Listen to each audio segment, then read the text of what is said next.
یاد رکھ یہ جو آزمائشیں ہوتی ہیں، یہ جو تکلیفیں ہوتی ہیں، یہ جو تھوڑے سے مشکل حالات ہوتے ہیں، حضرت یونس علیہ السلام کی دوستی ہوگی حضرت جبریل امین سے، جناب جبریل ملنے آئے۔ حضرت یونس علیہ السلام فرمانے لگے جبریل میرا دل کرتا ہے مجھے اس بندے کی ملاقات کرا جو اللہ کا سب سے زیادہ عبادت گزار بندہ ہے۔ حضرت جبریل امین لے گئے دور دور فلسطین کے علاقے میں، اور لے جا کر ایک بندے سے ملاقات کرائی جس کی دونوں آنکھیں بھی کوئی نہیں تھی، دونوں بازو بھی کوئی نہیں تھی، دونوں پیر بھی کوئی نہیں تھی، اور اس بندے کی زبان پر لفظ بڑا کیا جاری تھے، یا اللہ تیرا شکر ہے، یا اللہ تیرا، بول کے کہیے یا اللہ تیرا، اے اللہ تیرا شکر ہے، شکر شکر کر رہا تھا۔ حضرت جناب سیدنا یونس علیہ السلام کہنے لگے میں نے تجھے عبادت گزار کو ملانے کو کہا تھا، تو کہاں لے آیا؟ حضرت جبریل کہنے لگے یا یونس یہ ہر چیز جانے کے باوجود اپنے رب کی رضا پہ راضی ہے۔ اس وقت دنیا میں نبیوں کے بعد جس سے اللہ سب سے زیادہ پیار کر رہا ہے وہ یہی بندہ ہے، یہ اپنے رب کی رضا پہ راضی ہے۔ اے تن میرا کنگی ہوئے تے میں زلف سجن دی باواں، تے پوش میرے دی جتی بن جائے تے میں یار دی قدمی آواں، مارو مارو مینو مار مکاؤ کوئی عذر نہ پیش لے آواں، تے جے سونا ہی میرے دکھ وچ راضی، جے سونا ہی میرے دکھ وچ راضی، جے سونا ہی میرے دکھ وچ راضی تے میں سکھ نو چلے ڈاواں، مالک جب اس حال میں راضی ہے تو بس ٹھیک ہو گیا، ٹھیک ہو گیا۔ وصل اچھا ہے نہ فراق اچھا ہے، بس جس حال میں محبوب رکھے وہی حال اچھا ہے، بس جس حال میں انہوں نے رکھا بات ٹھیک ہو گئی۔ اس میں اب انسان شکوہ کرتے پھرے کہ یہ کس طرح ہے وہ کس طرح، اپنے آپ کو مطمئن رکھا ہے۔ مشکل کے بعد جو آسانی حضرت لقمان حکیم، ان کے نام پر قرآن مجید کی پوری سورت ہے۔ حضرت لقمان حکیم علیہ رحمہ آپ اپنے بیٹے کو نصیحت کر رہے تھے، کہنے لگے بیٹا کو مشکل آئے تو گھبرانا نہیں، کوئی مشکل آئے تو کرے بیٹوں کو سمجھ آ جائے کہ مشکل آئے تو، سمجھ آ رہی ہے بات کی، مشکل آئے تو۔ اور کیا خوبصورت جملے، بیٹے کو بٹھا کے کہتے ہیں بیٹا چھوٹی مشکل آئے گی تو اللہ بڑی مشکلات آسان کر دے گا، سمجھو چھوٹی مشکلات آئیں تو اللہ نے بڑی مشکلیں اس نے آسان کر دی۔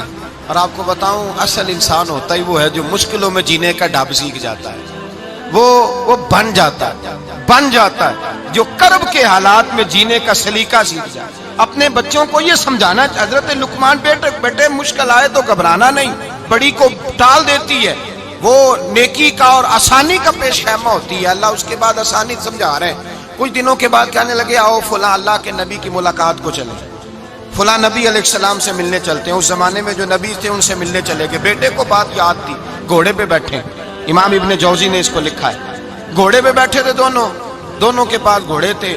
اب رستہ بہت زیادہ تھا، کھانا ساتھ لے لیا، پانی ساتھ لے لیا، رستہ لمبا تھا، صحرا کا علاقہ تھا۔ جب جانے لگے تو اتنی سخت گرمی ہوئی کہ گھوڑے بھی بے ہوش ہونے لگے، اچانک ایسی گرم لو چلی کہ گھوڑے بھی۔ اب دونوں باپ بیٹا جو تھے وہ بڑی جوش میں تھے کہ جانا ہی جانا ہے، گھوڑے سے اتر کر کے پیدل چلنے لگے۔ اب پیدل چلتے چلتے ذرا آگے گئے تو گرمی میں جتنا بندہ پیدل چلتا ہے اتنا پیاس بھی زیادہ لگتی ہے، تو پانی پیتے رہے، کھانا کھاتے رہے، کھانا پانی بھی ختم ہو گیا۔ تھوڑا آگے چلے نا، اس قدر تکلیف بڑھی کہ حضرت جناب لقمان کے بیٹے کے پیر کے اندر ایک ہڈی پیوست ہو گئی، اتنی بڑی ہڈی تھی وہ اندر ہی چلی گئی، پیر خون کے فوارے گرنے لگے، بیٹا بے ہوش ہو گیا۔ حضرت لقمان اس کے سرانے بیٹھے تو بیٹا تھا نا، آنکھوں میں آنسو آ گئے۔ بیٹے نے آنکھ کھولی تو کہنے لگا ابا جی آپ تو صبر کرنے والے ہیں، آپ رو رہے ہیں؟ فرمایا بیٹے میں کیا کروں، میرے سینے میں جو دل ہے وہ ایک باپ کا دل ہے، تو باپ جو ہوا تیرا، تیری دکھ پر رونا آیا۔ بڑی مشکل سے دانت کے ساتھ ہڈی نکالی، ہڈی نکلی تو خون بھی چلا۔ صاحب زیادہ کہنے لگا حضور آپ نے تو کہا تھا ہر مشکل کے بعد آسانی ہوتی ہے، اور چھوٹی مشکل دے کے اللہ بڑی سے بچا لیتا ہے، تو ہم تو اچھے کام چلے تھے، مشکل پہ مشکل، مشکل پہ مشکل، یہ کیا ہے؟ حضرت لقمان کہنے لگے بیٹا نہ تو رب کی حکمتوں کو جانتا ہے نہ پوری طرح میں جانتا ہوں، لیکن جو میں نے کہا تھا وہ بات سچی ہے۔ فَإِنَّ مَعَ الْعُسْرِ يُسْرًا إِنَّ مَعَ الْعُسْرِ يُسْرًا، اللہ ہر مشکل کے بعد آسانی عطا فرمائے گا، اور فرمایا میرا ایمان ہے کہ ضرور عطا فرمائے گا۔ یہ بات کہہ رہے تھے کہ سامنے سے دھواں اٹھا، اتنا سخت دھواں اٹھا کہ آپ نے سوچا شاید وہاں بادیا وہاں جاتے، وہاں چلنے لگے تو پیچھے سے کسی نے آواز دی ٹھہر جاؤ رکو، وہیں رک گئے. تھوڑی دیر گزری تو کہا رک جاؤ. جب رکے تو ایک بولنے والا بولا، کہنے لگا تمہارے لیے تھوڑی دیر کے بعد جانوروں کا بندوبست کر دیا جائے گا، کھانے کا بھی بندوبست ہو جائے گا، بچے کا پیر بھی صحیح ہو جائے گا، چلے جانا لیکن ذرا ٹھہرو. حضرت لقمان کہنے لگے بولنے والے تو کون ہے؟ تو کہنے لگے میں اللہ کا فرشتہ ہوں، میں اللہ کا فرشتہ ہوں. کہا اللہ کے فرشتے اور یہ سارا کچھ کیا ہے؟ تو فرشتہ کہنے لگا اصل بات یہ ہے کہ سامنے بستی پر مجھے عذاب نازل کرنے کا حکم ملا تھا، آپ بڑی تیزی سے آ رہے تھے، میں نے رب سے دعا کی کہ اللہ اس باپ بیٹے کی غلطی کوئی نہیں، مہربانی فرما. رب نے پہلے آپ کو صحرا میں الجھایا، پھر میری دعا کی برکت سے آپ کے گھوڑے ٹھہر گئے، پھر میری دعا کی برکت سے آپ کا پانی ختم ہوا، پھر میری دعا کی برکت سے آپ کے بیٹے کو زخم آیا، پھر میری دعا کی برکت سے سامنے سے دھواں اٹھا. فرمایا یہ جو تمہیں مشکل پہ مشکل آ رہی تھی یہ تو میرا رب تمہیں عذاب سے بچانا چاہ رہا تھا، یہ جو تمہیں مشکل پر مشکل آ رہی تھی تو میرا مالک تمہیں عذاب سے بچا رہا تھا، تم سمجھ نہیں رہے تھے. حضرت لقمان نے بیٹے کی طرف دیکھا تو بیٹے کہنے لگے ابا جی بات بالکل سچی ہے، افضل الذکر لا الہ الا لا الہ الا، اور پھر پڑھنے لگے حسبنا اللہ و نعم الوکیل نعم المولا و نعم النصیر. یہ ورد ہونے لگے. بھائی جب تجھے مشکل آتی ہے، آزمائش آتی ہے، تو اس وقت سمجھتا ہے پتہ نہیں میرے ساتھ کیا بننے لگا ہے. اللہ تبارک و تعالیٰ چھوٹی مشکل دے کے تجھے بڑی سے محفوظ رکھتا ہے، چھوٹی بیماری دے کے تجھے بڑی سے محفوظ رکھتا ہے. بلکہ میں ایک دفعہ ایک تکلیف میں ایک آزمائش میں مبتلا ہو گیا تو میں نے اپنے حضرت سے کہا کہ حضور سارے دکھ کٹھے ہی آ گئے، کیا کیا جائے؟ تو آپ فرمانے لگے بڑے خوش نصیب ہو، جوانی میں اللہ نے دکھ دے دیے، بڑھاپے میں آئے تو برداشت نہیں ہوتے، یہ تو بڑے وقت پہ آ گئے، شکر ادا کرنا چاہیے. اس زمانے میں برداشت نہیں ہوتے، اب آسانی ہے، ان کو برداشت کرو، ہمت کرو. میرے بھائی یاد رکھیں آزمائشیں تکلیفیں آپ کو بڑا کرنے کے لیے آتی ہیں. ہم آزمائش کو برا جانتے ہیں، دکھ کو برا جانتے ہیں.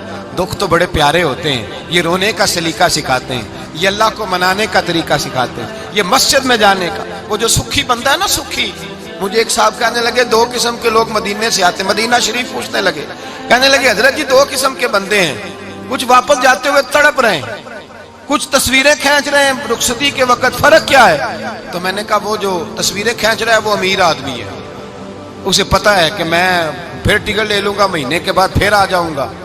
اور یہ مدینہ چھوڑتے ہوئے تڑپ رہا ہے یہ کوئی غریب ہے، یہ کہہ رہا ہے پتہ نہیں دوبارہ موقع ملے کہ نہ ملے. یہ دکھی ہے، یہ آزمائش میں دکھی. سکھی بندہ تو مکے جا کے نہیں روتا، وہاں بھی کھڑا ہے ڈٹ کے کھڑا. دکھی کوئی نہیں تو روئے کیسے؟ روئے کیسے؟ دکھیے دی گل دکھی آئی جانے، دکھیے دی گل. کیا خوبصورت لفظ ہے میاں صاحب کی، اور لفظوں میں حسن دیکھے کہنے لگے دکھیے دی گل اے دکھی آئی جانے تے سکھیے نو کی خبراں تے یار جنہاں دے موت نے مارے روندے نہیں تک تک قبراں. یہ مشکل مرحلہ ہوتا ہے جب انسان تکلیف میں ہوتا ہے، پھر اسے احساس ہوتا ہے. اور تکلیف والے کو ہی تکلیف والے کی تکلیف کا احساس ہوتا ہے.